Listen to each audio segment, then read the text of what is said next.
There are some very important basic watercolor terms. Practice with your brush before you start an actual painting that are very important to know and understand for the flow of the paint. First, we call one fully loading your brush. And I'm going to take it here in my ultramarine blue. This is really putting a lot of watercolor paint where it's almost dripping. And then you just brush it along the side of your palette to release some of it. Try this at home along with me. The next thing is blotting, which is another term in watercolor. This is just another way of just removing the excess on a paper towel, and some people use a sponge. If you're sitting down and painting, I find it comfortable just to use my sponge and just go like this. There is a term called blot lightly. Once you have a lot of your watercolor on you, just touch the tip into your paper towel, removing some of the excess, and that's blotting lightly. Blotting well is laying the hairs of your brush down like this in one direction and then go the opposite. Now, important enough is rinsing your brush. Remove the color of the brush in one of your waters, very gently tapping to the bottom of your pan. What happens, the hairs will open up like this and it will clear it out. So you should have a nice clean brush after that. Now let's work on some basic strokes that are so important in watercolor. It's said that you can feel more comfortable with your hand. I'm going to be working with a 3/8 inch flat brush right now, and one of the strokes is called a flat wash. It's just a very simple way to cover a very large area. Okay, washes can be laid on wet or dry paper. And I'm going to take one of these over here that have already been sized. And what is a good idea when you're working on with your watercolor, always try to have it lifted up a bit. I take a little piece of wood, which helps me have a little bit of an elevated easel. The flat wash that I'm going to do for you, you take, let's try the ultramarine blue again. We put a lot of blue onto it, and we go into horizontal strokes. We start, and we just go all the way across on our paper. With flat wash, you have to return to your watercolor and start overlapping from left to right again. Very simple. It takes a lot more of your paint this way. The next one is called a graded wash, and it's my favorite because it's perfect for painting skies and water. Once again, it is laid out the exact same way as a flat wash. Let's try some cerulean blue this time. And you start from here and go across horizontally. Here is where you add water, not paint. Overlap a little bit. Come on down further. And I'm just adding water, no paint. The value becomes lighter and lighter and lighter as you get down.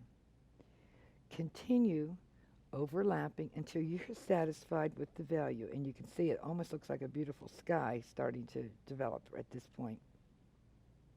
Once again, this is a flat wash. This is a graded wash. There is another term that we use in watercolor, which is called beading. I like to call it pearls. And a lot of my friends laugh when I say that, but I do like to call it a pearl. Let's try another color. Beading is making tiny little dots of color, And let's try back to the blue. They're very much like this, tiny little dots.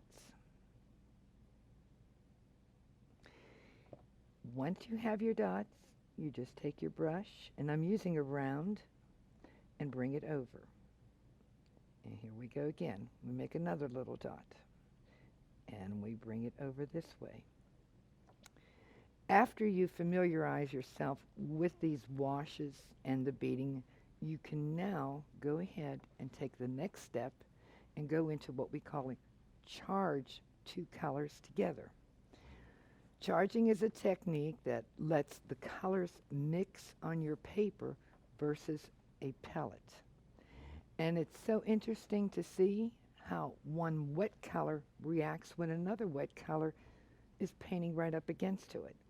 So let us take and continue on with this blue, and I'm coming through with my pearls.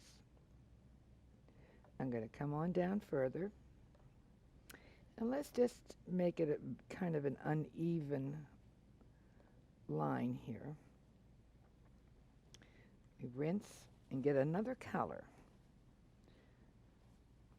Let's go into our primary yellow right now. And we come up pretty close to this. If you practice this at home, you're going to feel so much more comfortable with your watercolors. You bring a little bit down, and it's amazing how this could change and bleed into one another. And this is called charging, and it's a great way to see how your colors will react with each other. It's very, very simple. And that is the transition.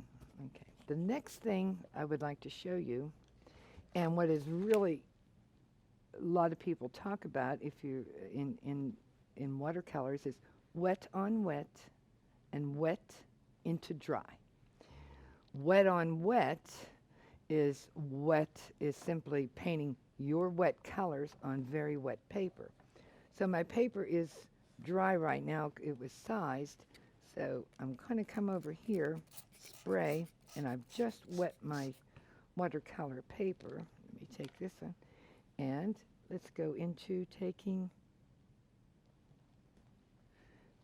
wet, and you'll see how it can bleed. It ends up giving you very, very soft edges and a very smooth blend. Wet into dry is your wet color onto a very dry surface. You get much sharper edges.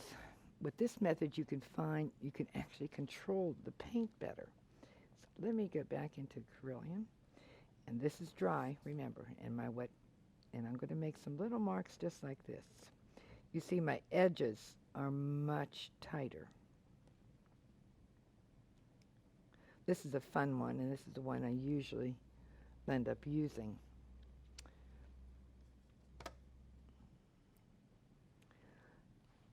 So just practice this at home and have fun with that.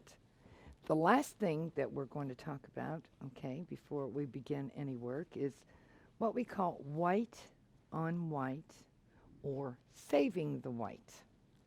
Now this is kind of fun. I'm going to try to use this piece here, which is great. If you have clipboards at home and they're plexiglass, I suggest you use them. I reverse them, and I always have a little bit of a grade in my watercolor this way. They work well for many reasons.